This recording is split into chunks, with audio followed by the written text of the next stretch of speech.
غیاث‌الدین ایوب‌زاده کارمند فیلیال رقم 25 امانت بانک در نویه عینی شب 4 اکتبر در جای کارش خود را به دار آویخته است. جنازه غیاث‌الدین ایوب‌زاده را که همگی 27 سال داشت صبح 5 اکتبر ساعت 10 در زادگاهش دهه روید نویه عینی به خاک سپاریدند. ساکنان روید به پایگاه خبری بامداد گفتند که غیاث‌الدین ایوب‌زاده سال تولدش 1994 در فیلیال امانت بانک در دهه روید که اساساً به مردم نفقه‌خوار نفقه‌شان را میداد کار میکرد. شب 4 اکتبر تخمینا ساعت 21 غیاث‌الدین ایوب‌زاده در همین جای کارش خود را با ارغمچین به دار کشیده است. سبب خودکشی کارمند امانت بانک دقیق نشده است. یک ساکن روید گفت که او بعد یک مناقشه با رهبرانش دست به جان خود زده است. این قضیه را حالا مقامات حفظ حقوق ناحیه عینی تحقیق میکنند و باید پیش از همه علت خودکشی غیاث‌الدین ایوب‌زاده را در چنین سن جوان معاین کنند. در این اواخر این نخستین مورد خودکشی کارمندان سابق و فعال امانت بانک نیست.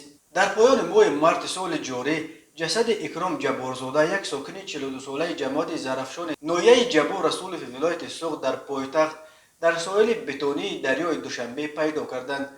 جبارزاده خود را در یکی از بتون‌های کنار دریا آویخته بود. گفته میشد که اکرام جبارزاده نیم سال پیش از مرگش در پی اتستاسیا از وظیفه سرمحاسب شعبه بانک دولتی امانت بانک در نویه جبار رسولف برکنار شد و بعد آن رسما در جای کار نمیکرد. به قول بعضی از دوستانش نیت داشت به صاحبکاری مشغول شود. علت خودکشی این کارمند سابق امانت بانک ناروشن باقی ماند.